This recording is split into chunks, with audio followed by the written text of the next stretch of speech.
wonder why my Trubisky's out. I don't know what that.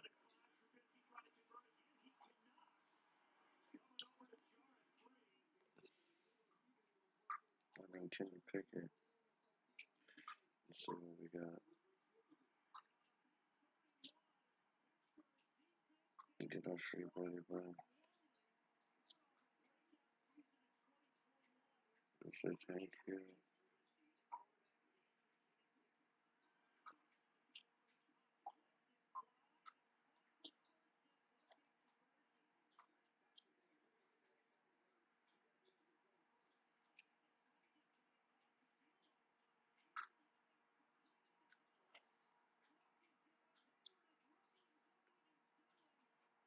Fight.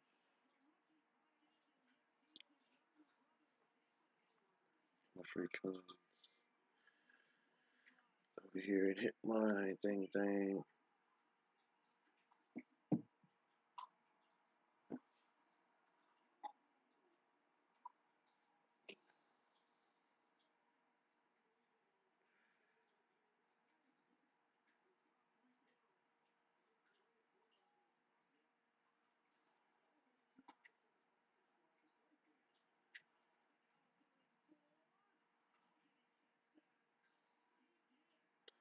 Into the capsules. Pet capsule. Open it up.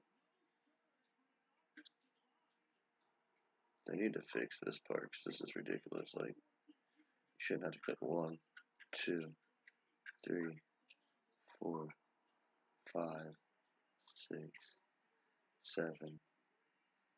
And then I click 8 times. 8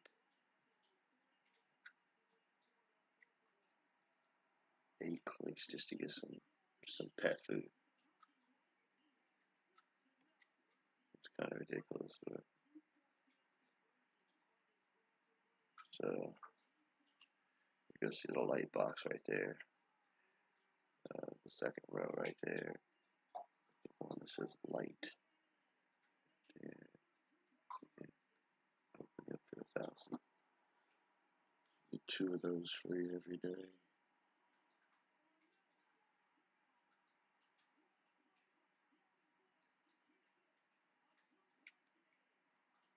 Just some cats of the drops. You see it right there. I got 13,036 right there. So that's the hunt drops along with the chips, I believe, or whatever those are right next to it. Cat, not chips.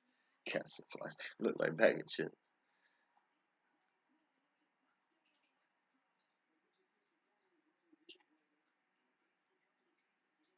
Alright, so we're looking at.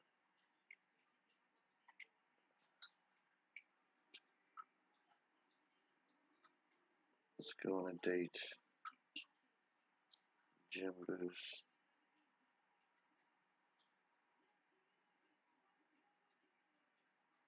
That's 10 million strength for 1 hour.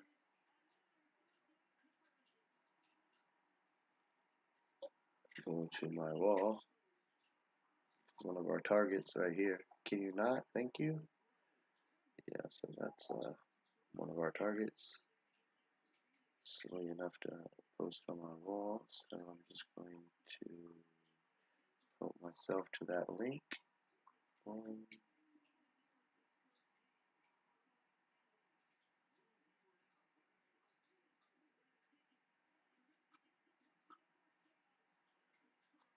3,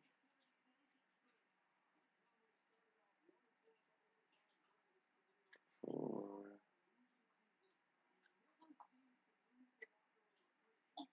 5,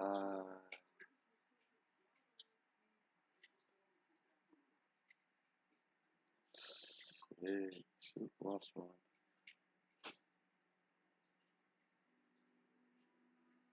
7.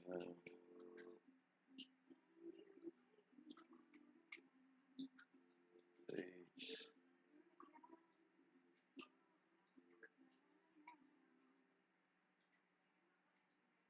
9.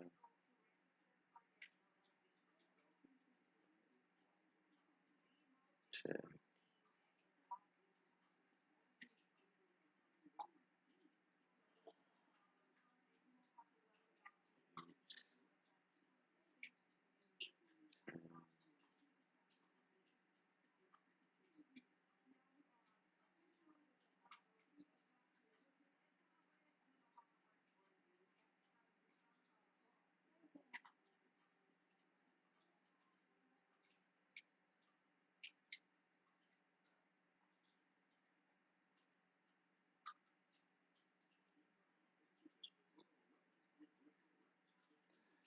There we go.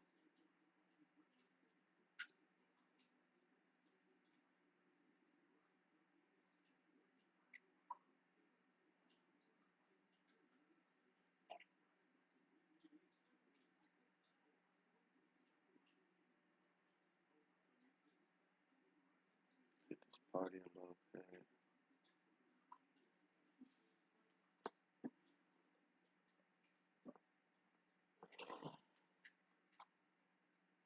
I didn't even see one.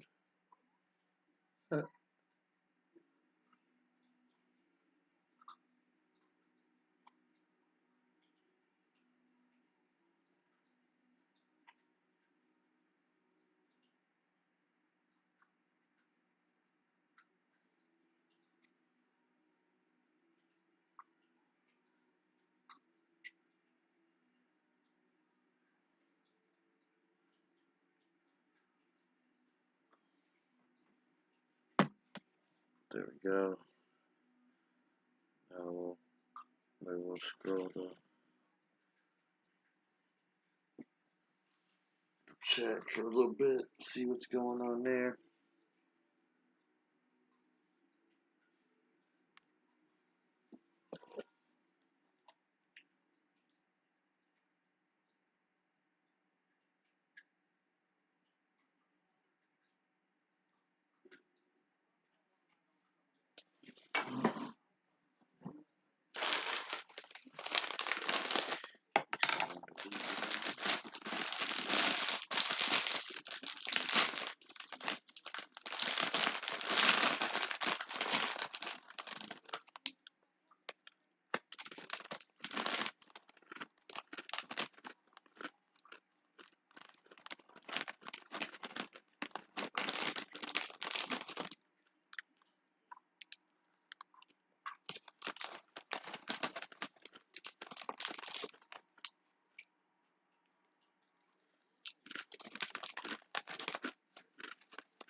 Trying to see what happened to Mr. Trubisky.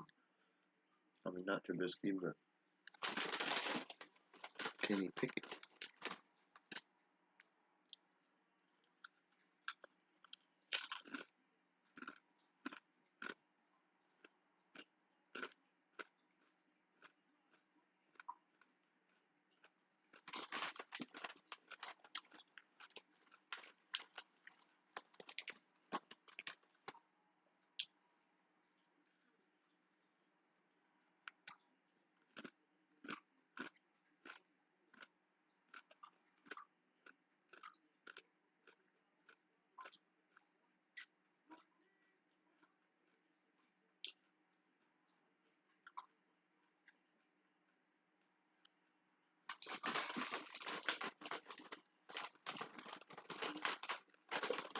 Just like that, huh?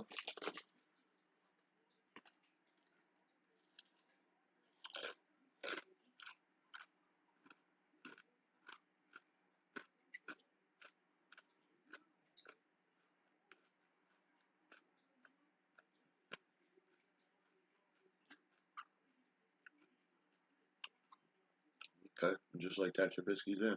All right, I'm just curious.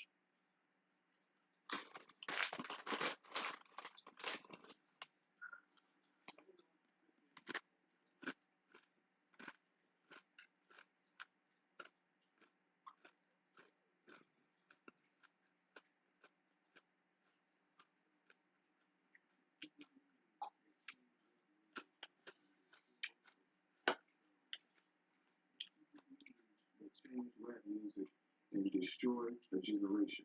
Damn. Truth is, hello.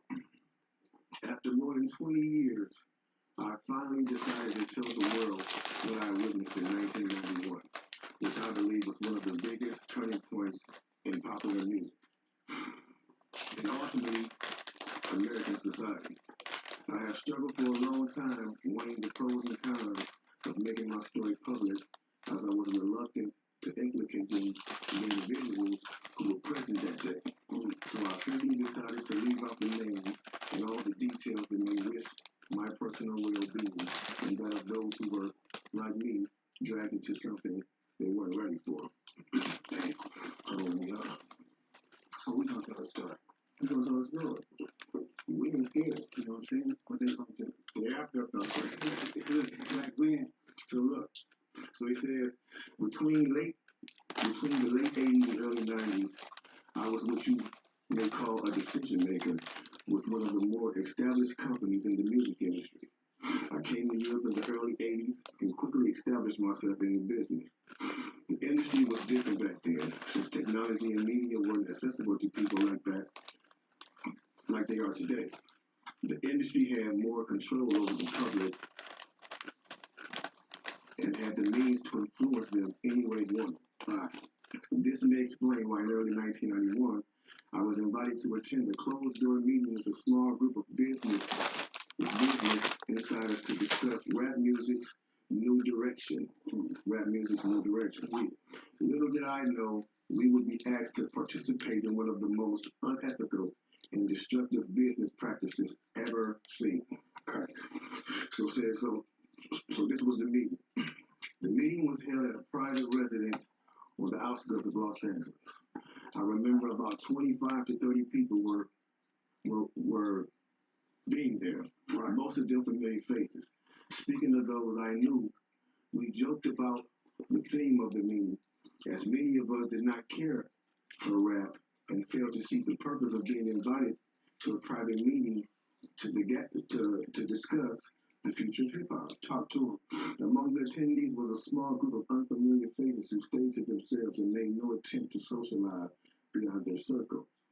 Based on their behavior and formal appearances, they didn't seem to be from our industry. Our casual chatter was interrupted, and we were asked to sign a confidentiality agreement preventing us from publicly discussing the information presented during the meeting. Needless to say, this intrigued, in some cases, disturbed many of us. The agreement was only a page long, but very clear on matters and consequences, which stated that violating the terms would result in job termination immediately. We asked several people what this meeting was about and the reason for such secrecy, but could not find anyone who had the answers for us. A few people refused to sign and walked out. Nobody stopped them. I was tempted to follow, but curiosity got the best of me. That's right. A man who was part of the unfamiliar group collected all the agreements from us. So now, it's going to get to the good part of the meeting about to start. Talk to him, G. It says, quickly after the meeting began, hold on one second. Get your popcorn, y'all. Popcorn, get your pesky muscle. Quickly after this meeting began, one of the industry colleagues, who shall remain nameless like everybody else, thanked us for attending. He then gave the floor to a man who only introduced himself by first name and gave no other details about his personal background. I think he was the owner of the residence. He briefly praised all of us for the success we had achieved in our industry and congratulated us for being selected as part of a small group of decision makers. At this point, I began to feel slightly uncomfortable and the strangeness of this gathering. The subject quickly changed as the speaker went on to tell us that the respective companies we represented had invested in a very profitable industry which could become even more rewarding without active involvement.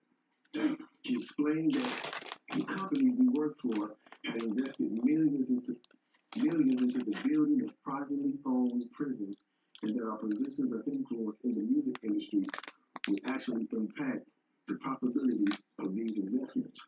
Then he says, I remember many of us in the group immediately looking at each other in awe and confusion. At the same time, I didn't know what a private prison was, but I wasn't the only one. Sure enough, someone asked what these prisons were and what any of this had to do with music. We were told that these prisons were built by privately owned companies who received funding from the government based on the number of inmates. The more inmates, the more the government would pay these prisons. It was also made clear to us that since these prisons are privately owned, as they become publicly traded, we would be able to buy shares. Most of us were taken back by this. Again, a couple of people asked what this had to do with us. At this point, my industry colleague who had first opened the meeting took the floor again and answered our questions. He told us that since our employees had become silent investors in this prison business, and that we had a good purpose to make sure that these prisons remain secure. Our job would be to help make this happen by making music which promotes criminal behavior, rap being the music of choice. He assured us that this would be a great situation for us because rap music was becoming an increasingly profitable market for our companies, and as employees, we also be able to buy stocks in these prisons. Immediately, silence came over the room. You could have heard a pin drop. I remember looking around to make sure I wasn't dreaming and saw half of the people with dropped jaws. My day was interrupted when someone shouted, "Is this a fucking joke?" At this point, things became chaotic. Right. Two of the men who were part of the unfamiliar group grabbed the man who shouted and attempted to remove him from the house. A few of us, myself included, tried to intervene. One of them pulled out a gun, and we all backed up. They separated us from the crowd, and all four of us was escorted outside. My industry colleague, who opened up the meeting earlier, hurried out to meet us and reminded us that we had signed an agreement and would suffer the consequences of speaking out about this publicly, or even those who attended the meeting. Okay. I asked him, why was he involved with something so corrupt? And he replied, it's bigger than the music business and nothing we can do.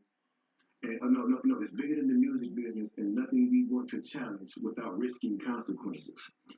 We all protested as we walked back into the house. I remember word for word the last thing he said. It's out of my hands now. Just remember you signed an agreement. He then closed the door behind them. The men rushed us to our car and actually waited until we drove off the property. Damn. So this meeting, bro.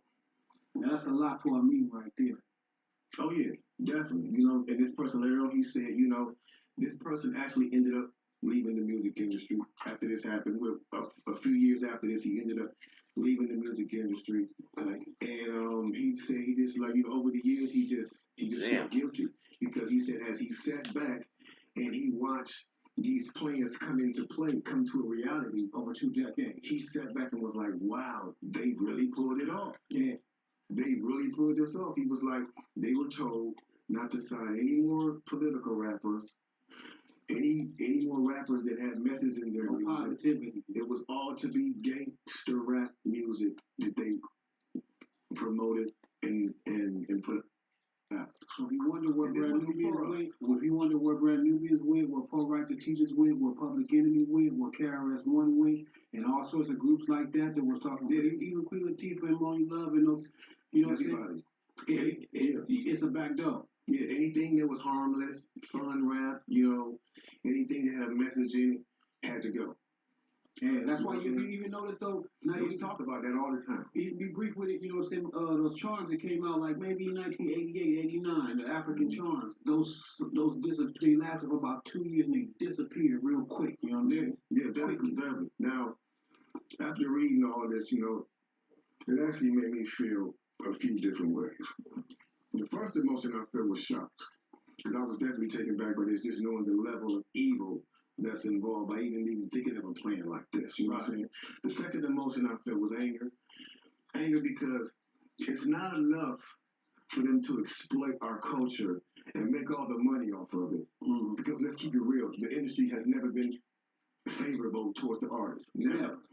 But they're going to go beyond the artists to get the artist to influence and lure in the consumer, which they knew at the time were mainly minorities. Yep. In other words, keep promoting gangster rap so that the youngsters will be influenced by them, which in turn will incite them to want to act like them. And it's a very good chance they'll end up in their prison. Yeah. So they're getting paid twice. They're getting paid from the artists they sign, and then they're getting paid from the people that these artists influence that goes to prison trying to be like these artists. Wow. Yeah. So they making a killing. A killing. They're using the music business to promote their private prison business.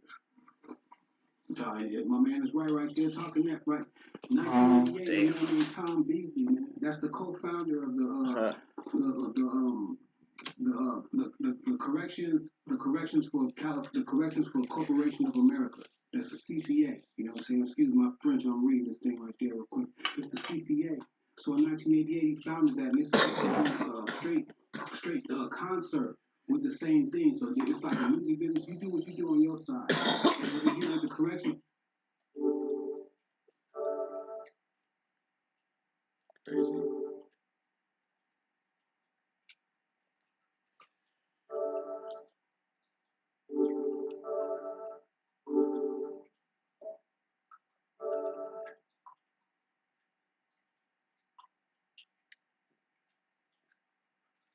That's some straight crazy shit.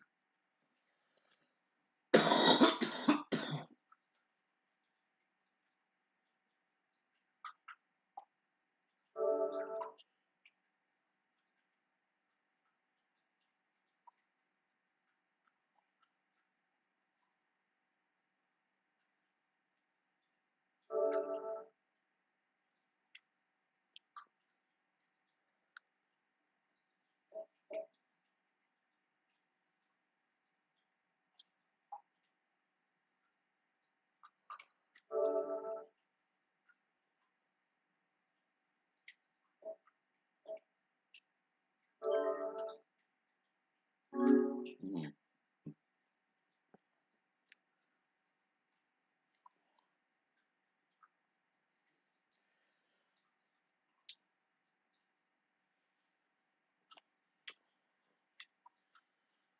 Right.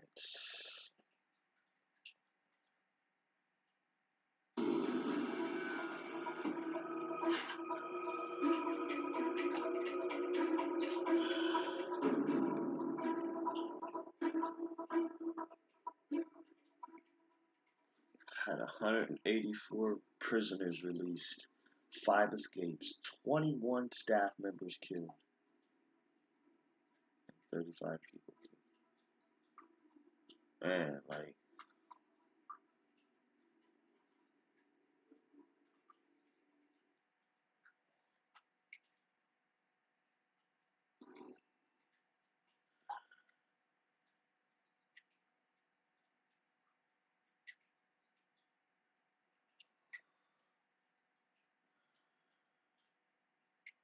Tyler's number better.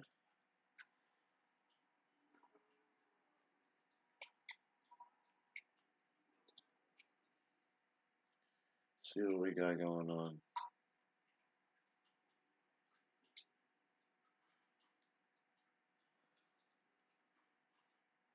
One, two, three. One, two, three. All right, man.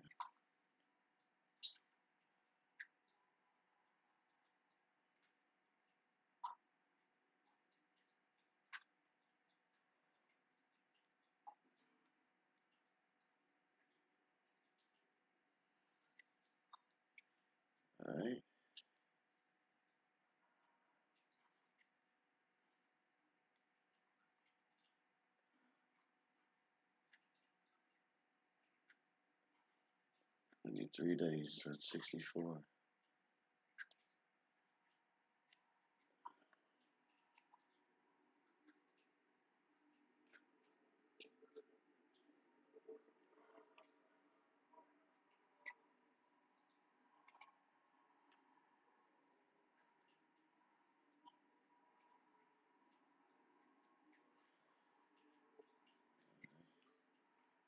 Got plenty of people coming in.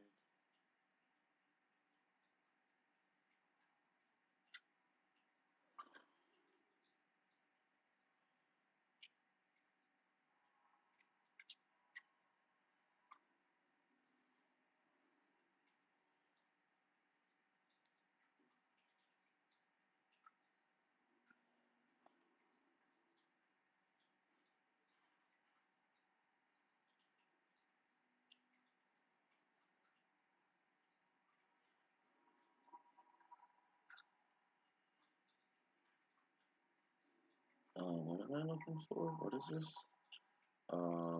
Parole?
Serious? Serious?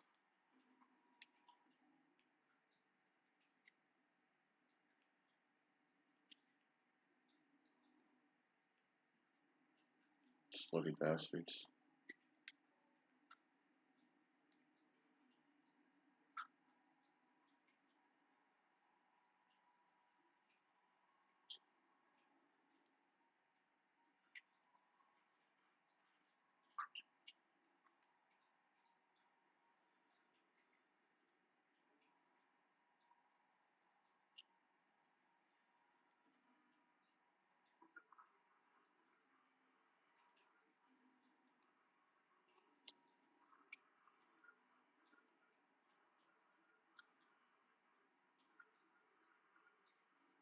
Nice.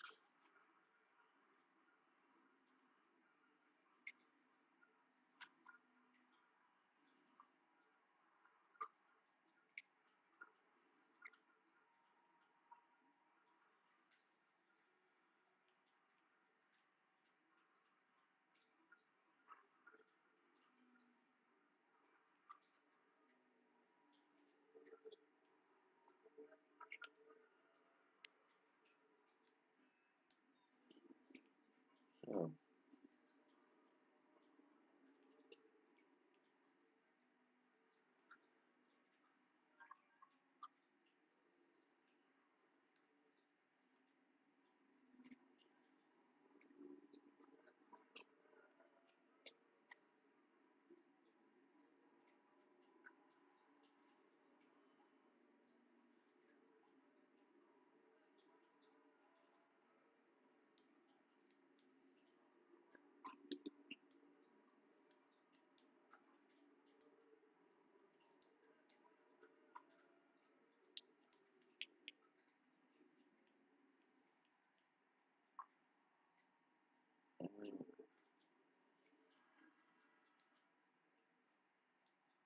uh, right, feeling salty.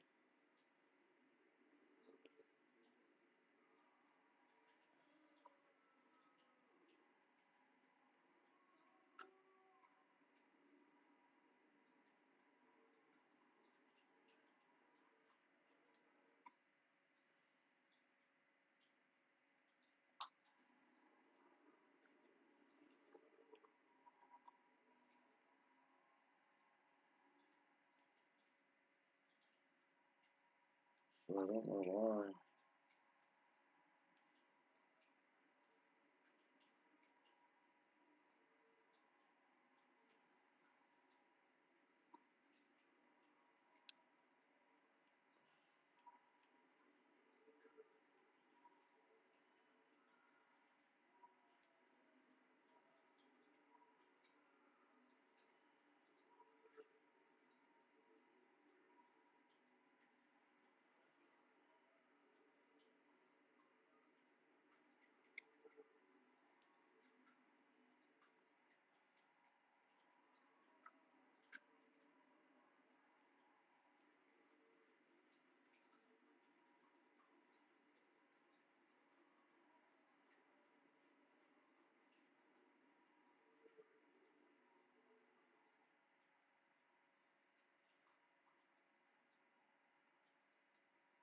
Hmm.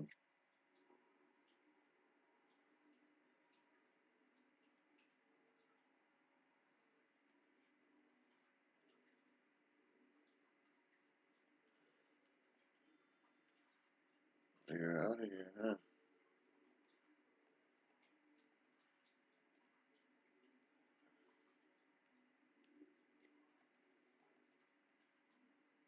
You're out of here too. This Capriel's out of here.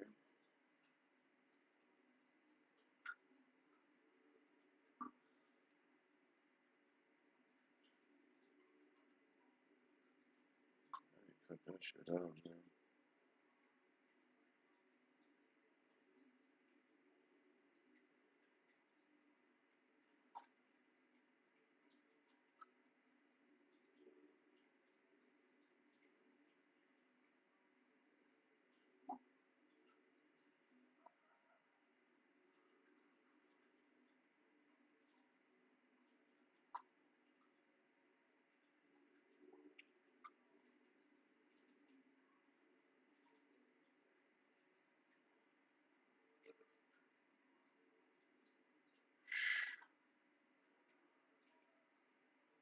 Ooh, delinquents are just walking right down. I had a delinquent die.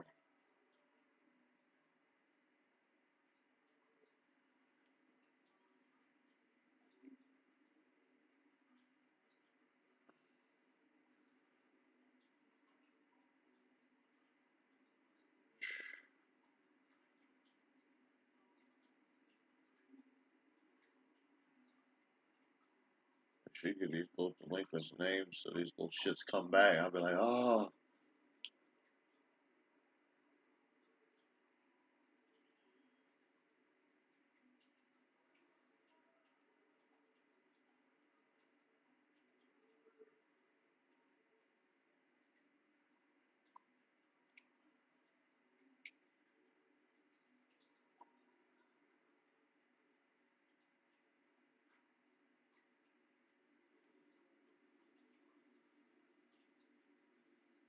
somebody fucked him up, huh?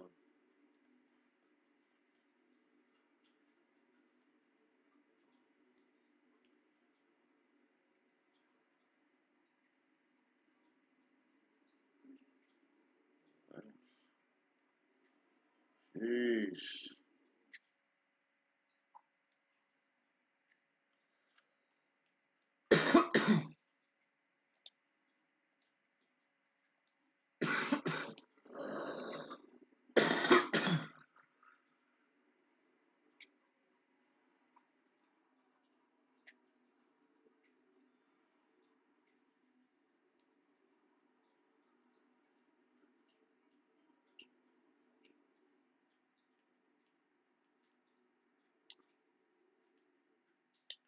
What we got?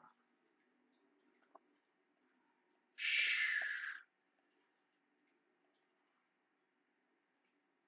Oh, okay, that's not what to say. What he did so bad.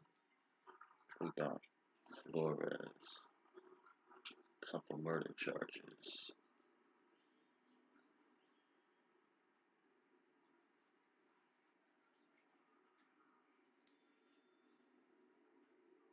Shh.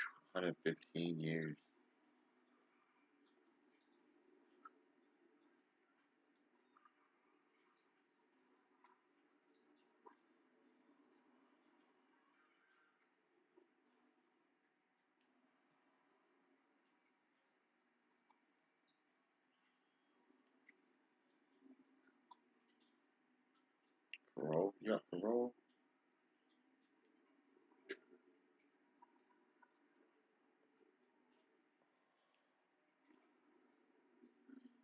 picking him up. Where? Where are you taking him?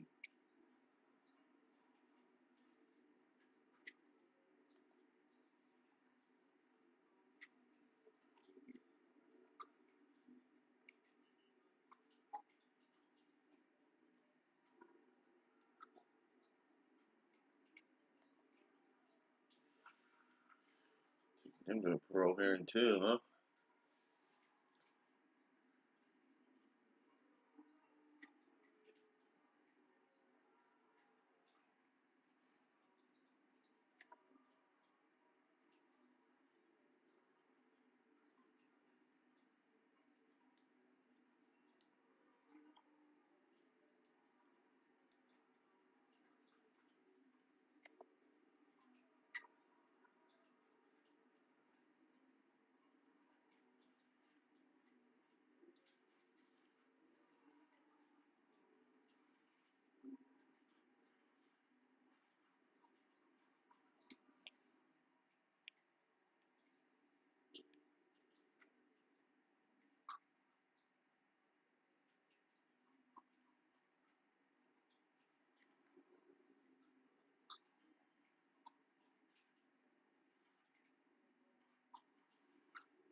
I'm like, why did you take my money then? I didn't mean to fucking cancel it, you assholes.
See what we got here.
Seriously?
$80,000.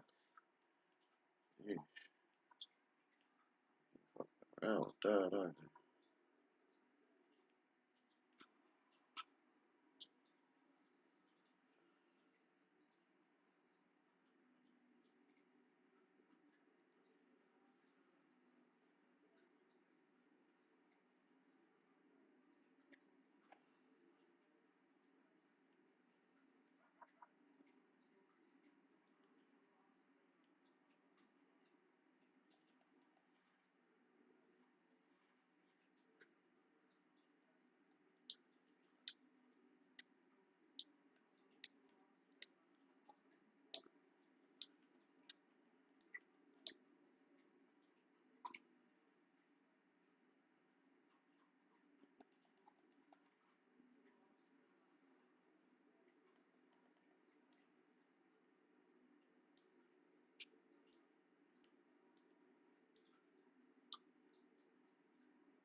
got going on?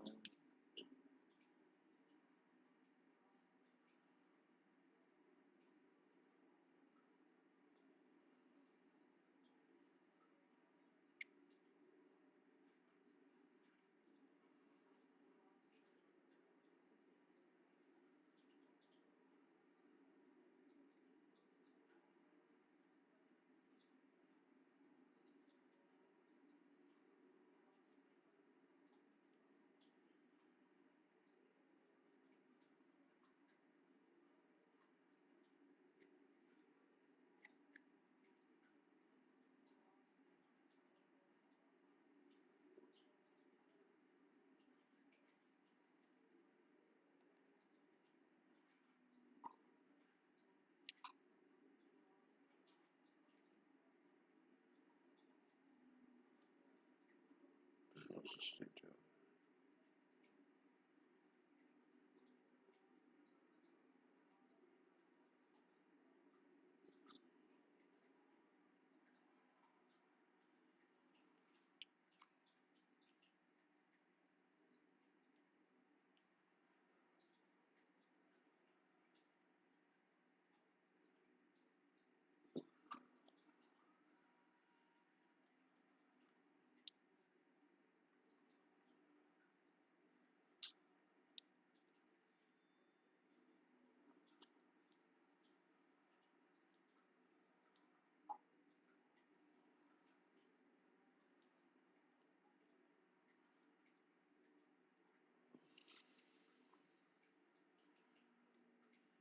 Pain in the ass.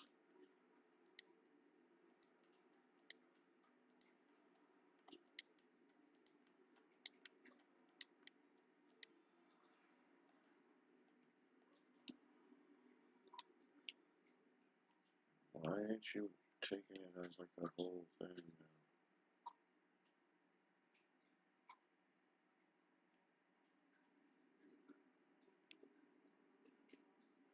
Two assigned person?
This dude.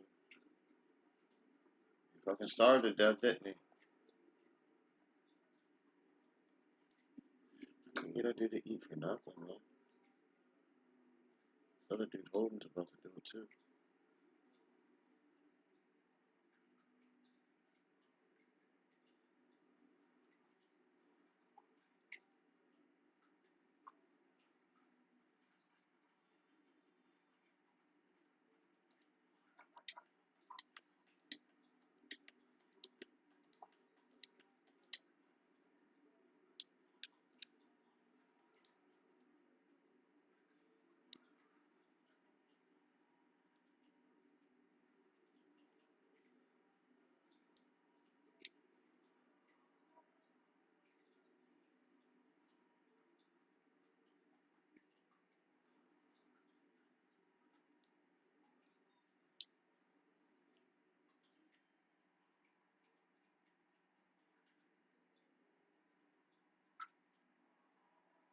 So dumb.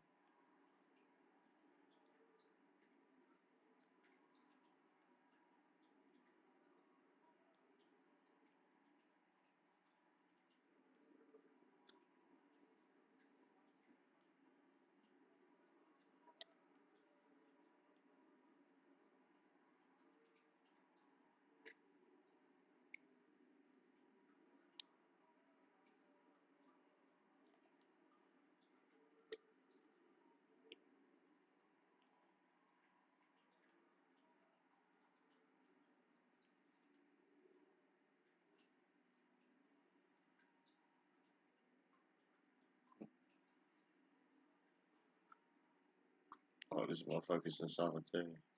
All of them.